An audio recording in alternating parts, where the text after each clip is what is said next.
Assalamualaikum warahmatullahi wabarakatuh. Innalhamdulillah wassalatu wassalamu ala Rasulillah wa ala alihi wa ashabihi ajmain. Amma ba'du, kaum muslimin dan muslimat rahimakumullah. Kita lanjut pembahasan kita tentang fi'il madhi. Pada video kali ini kita akan coba membahas contoh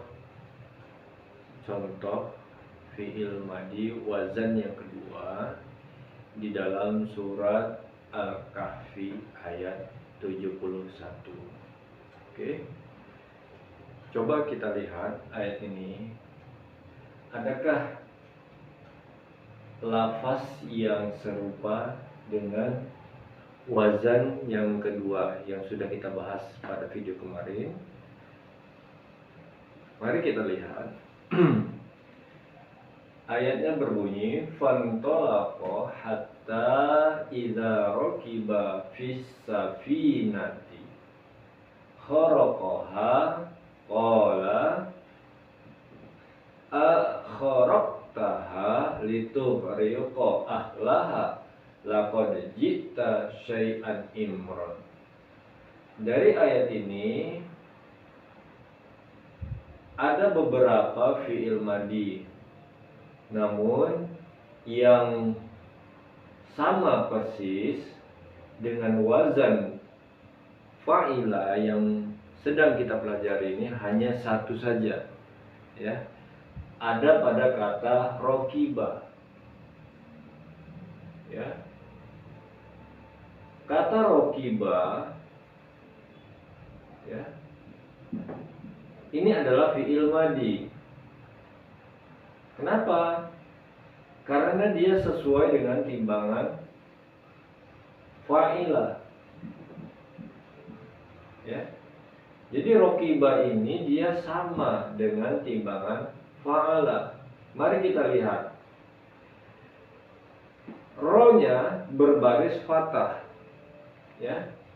Lihat pada wazan, fa-nya juga berbaris fathah. Kaf-nya berbaris bawah, ya. Ainnya juga berbaris bawah. Ba-nya berbaris fathah. Lamnya juga berbaris fathah. Kemudian ba-nya terdapat alif, lamnya juga terdapat alif. Jadi kata rokiba ini sama persis dengan timbangan fa'ilah. Jadi dengan kata lain, kata rokiba ini bisa kita pastikan bahwasanya dia termasuk ataupun tergolong ke dalam fi'il madhi, ya, serupa dengan timbangan fa'ilah. Oke. Jadi dari sini sudah paham kita, ya. Kemudian apakah ada lagi fi'il madhi di ayat ini? Ada. Mari kita lihat kata intolako. Nah, intolako juga termasuk fi'il madhi. Namun dalam hal ini kata intolako ini pembahasannya belum kita bahas, ya. Wazannya belum kita bahas. Namun sekedar informasi saja, pemberitahuan saja bahwasanya intolako ini tergolong fi'il madhi. Dia serupa dengan timbangan infa'ala, ya. Nanti kita bahas lebih lanjut. Kayak dia. Kemudian ada lagi fi'il madhi di ayat ini. Ada kata khoroqo. Khoroqo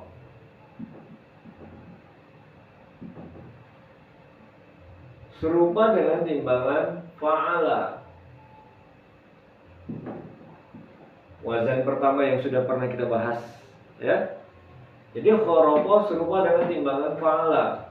Lihat huruf kho-nya berbaris fathah, fa-nya berbaris fathah, ro-nya berbaris fathah, ain-nya juga berbaris fathah, qaf-nya berbaris fathah, lamnya juga berbaris fathah.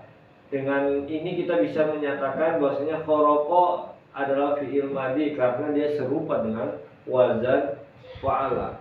Jadi bisa kita pastikan dengan wazan ini, akhirnya kita bisa pastikan bahwasanya kharaqa termasuk ke dalam fiil madi.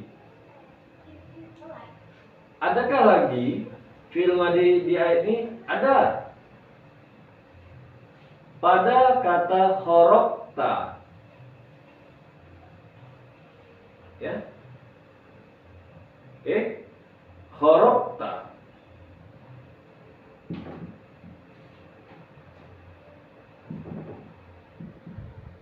Kharaqta. Kata kharaqta serupa dengan timbangan fa'alta.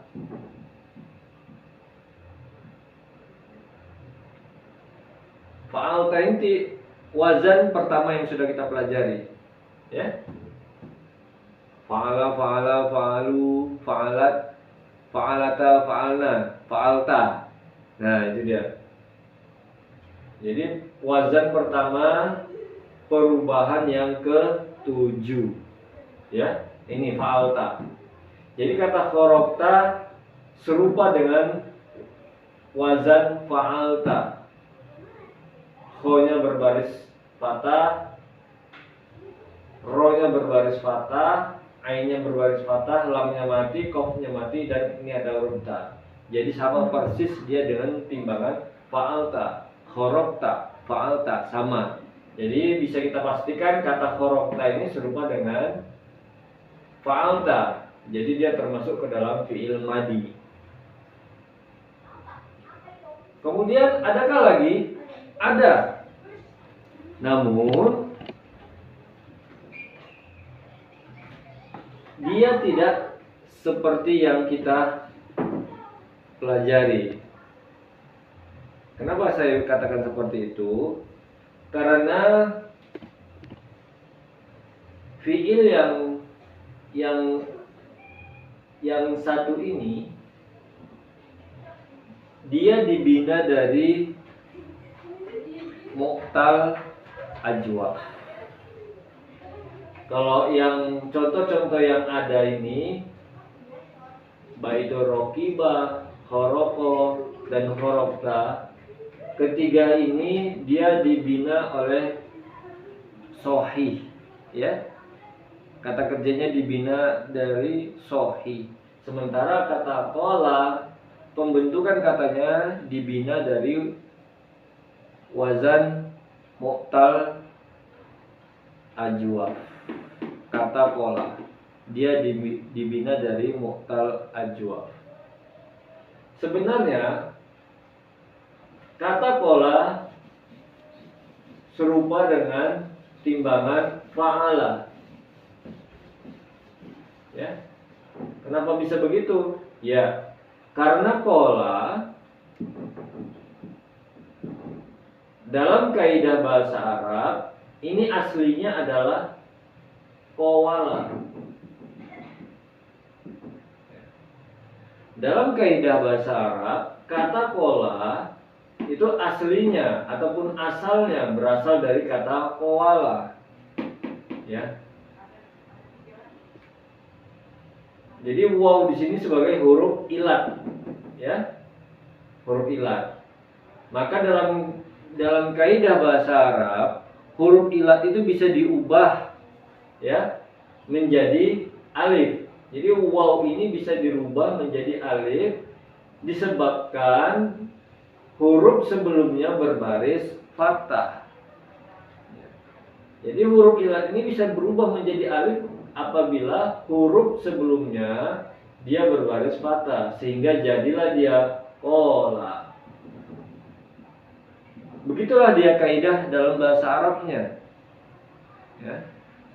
Jadi kata qala serupa dengan timbangan fa'ala karena dia aslinya adalah qawala. Kemudian apakah ada lagi fi'il madinya? Ada, ya. Sama seperti hal qala tadi. Yang mana? Kata jita. Jita ini juga termasuk fi'il madi. serupa dengan timbangan fa'alta. Ya. Ya. Jikta aslinya adalah jayata.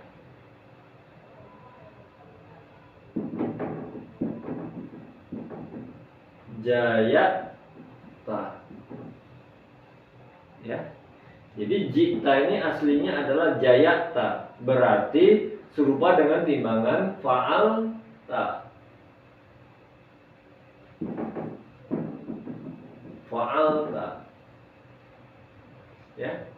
Dalam kaidah bahasa Arab seperti yang saya jelaskan pada qola tadi, pada contoh qola tadi, huruf ya termasuk ke dalam huruf ilat. Tergolong huruf ilat. Nah, huruf ilat ini bisa diubah. Ya, ya ini bisa diubah menjadi alif dikarenakan huruf sebelumnya berbaris fathah. Huruf jimnya berbaris fathah. Ya, sehingga jadilah dia ja-ta.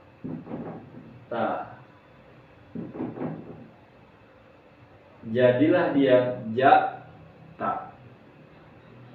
Karena terdapat bertemu dua huruf yang sukun, ini alifnya tidak ada baris kan? Ya. Itu dalam kaidah bahasa Arab, kalau alif tidak berbaris itu dikategorikan dia dikategorikan sukun. Ya. Jadi ketika bertemu dua huruf yang sukun, sini ada alif dan ada hamzah, maka huruf ilatnya harus dibuang. Begitu dalam kaidah bahasa Arab. Huruf ilatnya harus dibuang sehingga jadilah ja ta menjadi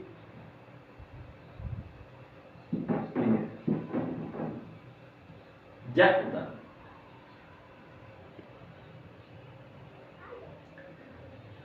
Nah, kemudian baris fathahnya dirubah menjadi baris kasroh. Kenapa dirubah menjadi baris kasroh? Untuk menunjukkan bahwasanya huruf yang dihilangkan adalah huruf ya. Untuk menandakan bahwasanya ada huruf yang dihilangkan, yaitu huruf ya. Ya, karena huruf ya itu kan selalunya diiringi baris kasroh. Dalam kaidah bahasa Arab kan begitu. Jadi karena huruf ya biasanya diiringi dengan baris kasroh, maka huruf ja, ya, baris fathah pada huruf jim ini dirubah menjadi baris bawah untuk menunjukkan bahwasannya ada huruf ilat yang dihilangkan, yaitu huruf ya, sehingga jadilah dia seperti ini, jikta. Begitulah proses perubahan dalam kaidah bahasa Arab apabila contoh-contoh yang ada itu tidak berangkat dari bina sohi. Ya. Jadi banyak hal-hal yang perlu kita pahami jika contoh-contoh yang ada di dalam Al-Quran itu tidak berangkat dari bina sohi. Ya. Jadi dalam hal ini mungkin sudah dipahami ya, sudah dipahami oleh kita semua bahwasanya dari contoh ayat yang ada di papan tulis ini hanya satu yang dia serupa dengan timbangan fa'ila, yaitu kata rokiba. Sedangkan yang lain itu berangkat dari timbangan-timbangan yang lain, seperti intalako serupa dengan timbangan infa'ala, kemudian horoko serupa dengan timbangan fa'ala wazan pertama, kemudian kola serupa dengan timbangan fa'ala, kemudian horokta serupa dengan timbangan fa'alta, kemudian jikta serupa dengan timbangan fa'alta. Ya. Jadi inilah yang bisa saya terangkan tentang contoh yang ada pada ayat ini, ya. Jadi apabila masih ada lagi yang ingin dipertanyakan, ada hal-hal yang masih belum jelas, boleh bertanya pada video kita kali ini. Silahkan tulis dalam kolom komentar. Jika ada kesalahan, saya mohon maaf, dan kita akhiri dengan billahi taufiq wal hidayah. Assalamualaikum warahmatullahi wabarakatuh.